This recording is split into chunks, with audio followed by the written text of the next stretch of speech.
Hello everyone, this is your favorite Murted, and today we have a very interesting topic, buddy. It will be a very short video because I have already shown that a couple of times in my longer videos, but those are longer marathons, so I wanted to put it out in a very shorter manner. Muhammad, the Prophet of Islam, according to Fakhruddin al-Razi in his tafsir of Quran chapter number 93 verse number 6 explains and shows how his uncle Abu Talib, who is the father of Ali, kind of molested Muhammad when he was almost 8 to 9 years of a child. You guys have never heard that before, right? So let me go and read the English translation first, and then I will show you the Arabic version of it as well. Now, this is the English translation. It is as accurate as it could be. Let's read.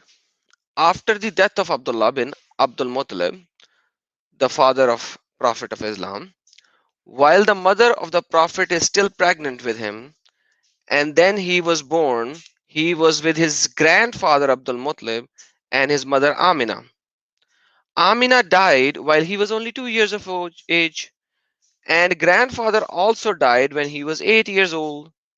And before his death, Abdul Muttalib asked Abdul Talib to take care of the Prophet since he was Abdullah's brother from the same mother. So Abu Talib took custody of the Prophet of Allah after grandfather passed away until he was commissioned with prophecy. So Muhammad received the prophetic word supposedly at the age of 40. We are going to skip forward a little.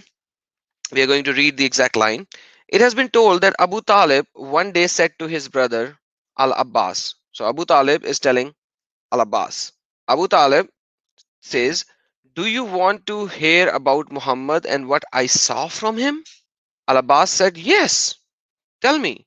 And Abu Talib said, "He was in my custody and not leaving him out of my sight day and night. Up till now, it's fine. And do not entrust him to anyone until I make him sleep in my bed." Uh, Fair enough. We can still swallow that. The next part is bad. Abu Talib said, "One night I ordered him to take off his clothing and sleep with me." Interesting, right?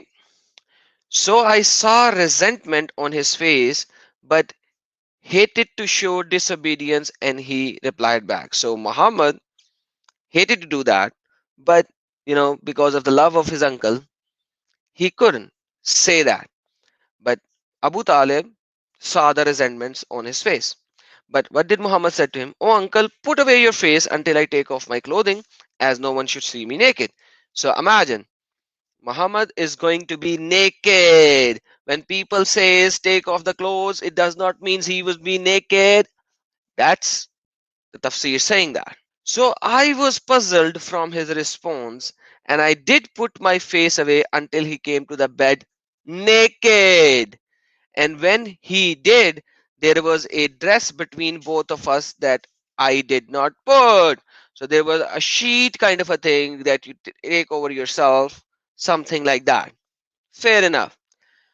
And then I found that he is too soft, so he was touching Muhammad's naked body and smells so good as if he is soaked in scent, in perfume, in mushk. That's the Arabic word. So I kept trying hard to stare at his body a lot of times during our sleep, and I found that I used to miss him. He used to get out of the bed, etc., etc. Now, this is in tafsir.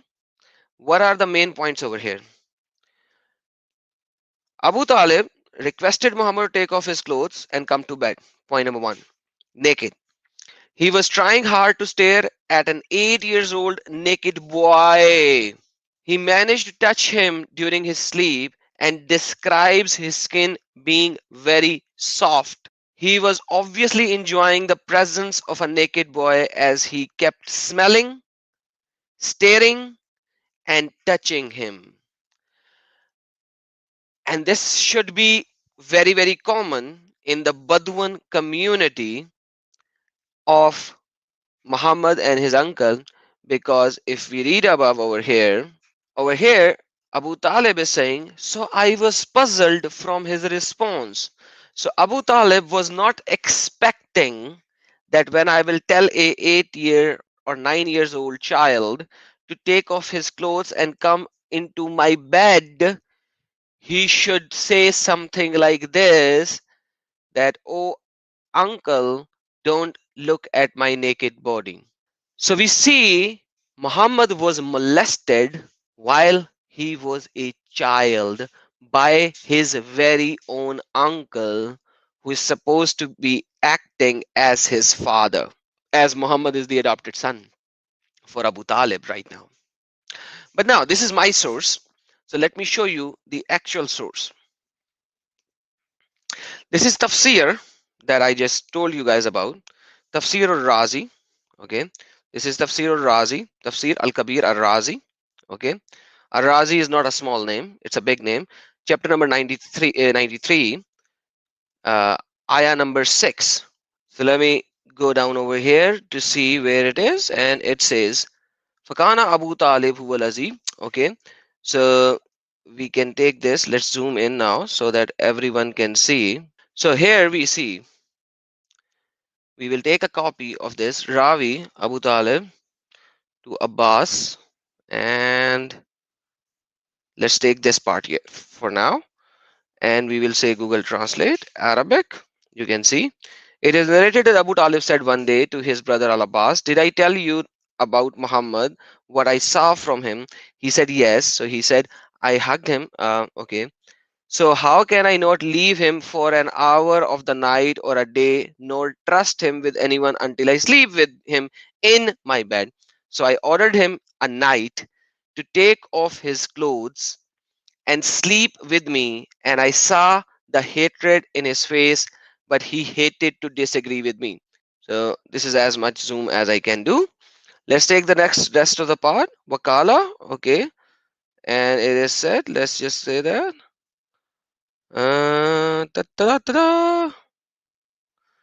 Okay, Phil Musk. So let's do that. So blindness. So basically, Muhammad said, please turn away your face, close your eyes from me until I take off my clothes, since no one should look at my body. So I was astonished. So Abu Talib was astonished at what he said, and I distracted my eyes until he entered the bed. When I entered the bed with him, there was a garment placed between me and him. And why does it not say that? Hold on. Okay, now the garment between me and him, and by God, I brought my bed into. Then it was so he was so soft, and he smelled like a fragrant if it was dipped in musk. If it was dipped in musk. So Muhammad had beautiful smell, yes, fair enough. But why does Abu Talib had to make him go naked and touch his naked body? This is the tafsir. The link will be in the description. Muhammad was molested when he was a child, and that is why we see a lot of problems in this kid when he grew up and so-called professed that he is a prophet, self-proclaimed prophet, but his actions described how deprived he was of love, and why he did so many marriages, and why he was involved in sex with so many people. These Muslims has to get out of this. They need to see that there is problem, big problem, and he cannot be a prophet. I hope you guys like the video. So please like, subscribe, and share.